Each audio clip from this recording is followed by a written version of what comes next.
Let's talk about alpha decay. Alpha decay is one type of radioactive decay that atoms can do. As we said earlier, atoms do radioactive decay because they don't like their lives. There's something that they don't like about themselves. They're super unstable, and they want to change this to become happier, to become more stable. When we're talking about atoms, it's the number of protons and neutrons in the nucleus that determines whether the atom is stable or not. So when they do radioactive decay, they want to change that number of protons and neutrons. Let's look at what happens in alpha decay. In alpha decay, an atom with a nucleus that is just too big, that's what it is unhappy about, spits out 2 neutrons and 2 protons in order to slim down.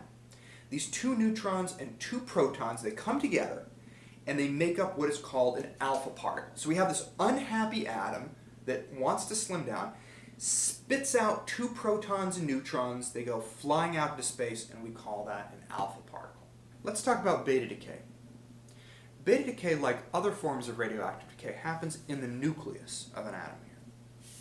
And during beta decay, what happens is that one of these neutrons that's hanging out in the nucleus, it turns into a proton. Yeah, believe it or not, that's actually possible.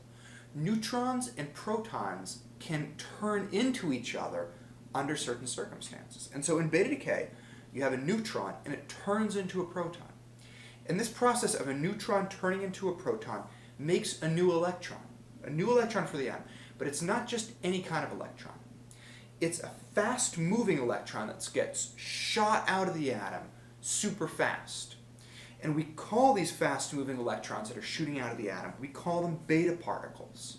And that's what these lines here that I've drawn on this diagram are supposed to represent. This electron is shooting really fast, so we call it a beta particle. Even though it's just an electron, it's an electron that's shooting really fast. Okay.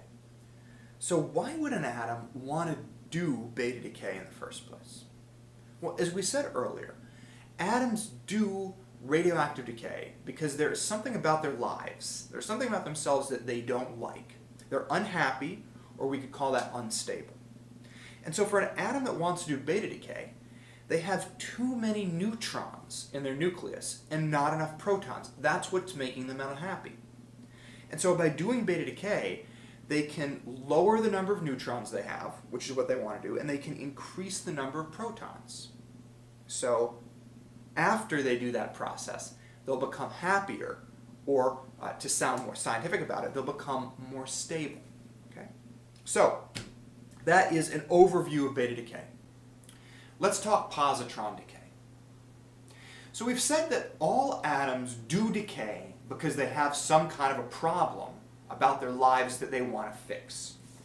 The atoms that do positron decay are no different. The atoms that do positron decay have this problem here. In their nucleus, they have too many protons and not enough neutrons. So what do they do to fix it? The solution is positron decay.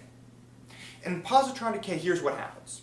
One of the protons that's in the nucleus of this unhappy atom turns into a neutron. This solves the problem.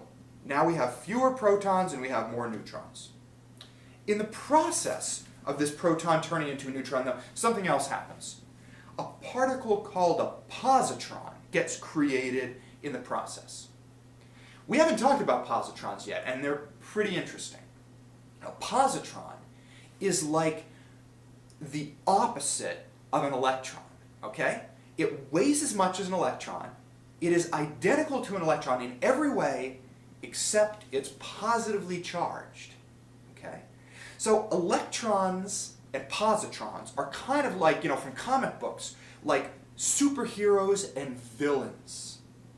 They're sort of enemies, and their job, what they try to do is cancel each other out, to annihilate each other.